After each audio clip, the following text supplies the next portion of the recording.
I now come to the third prospect, which is of a potential hung assembly.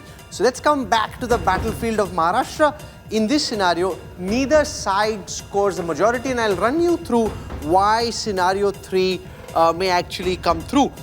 In this scenario, both sides punch really hard, but no one can land the knockout blow. And therefore, they come out bruised and battered, but not triumphant in the fullest sense. In such a scenario, there'd be likely 30 plus independents. Others in these smaller parties would play a pivotal role in determining who forms the next government in Maharashtra.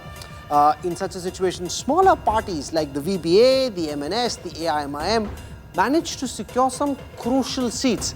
The NDA does well in rural and semi-rural Maharashtra, whereas the Maha Vikas Aghadi does much better in rural Maharashtra. So the Mahayuti does better in urban Maharashtra, semi-urban Maharashtra. The Maha Vikas Aghadi does better in rural Maharashtra. And in this scenario, rebel candidates and independents prove to be a migraine for both parties. We did some analysis and I'll take you through that in just a moment.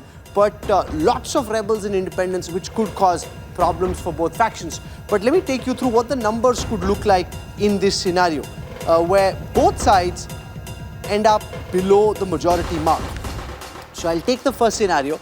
This is where the Maha Vikas Aghadi comes down 1.5% from its Lok Sabha vote percentage, and the Mahayuti goes up by 1.5% from its Lok Sabha vote percentage. In that scenario, the Maha Vikas Aghadi is at 135, the Mahayuti at 144, very close to forming the government in this scenario. It could get even worse. I call that scenario Maha Mess.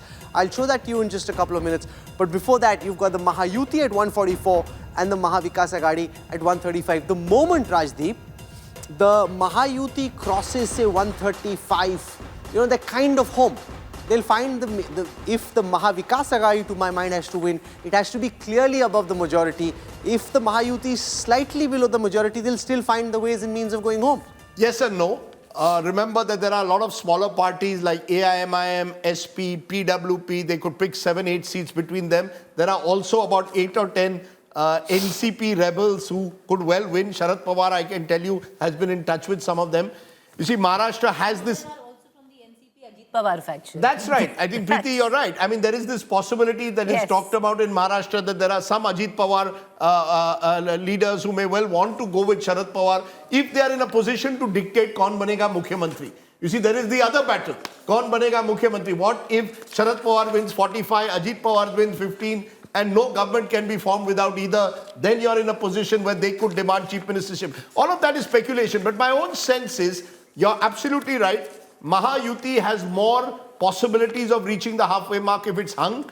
Maha Vikas Aghadi will have to strain every leash that they are. They don't have the power of the center.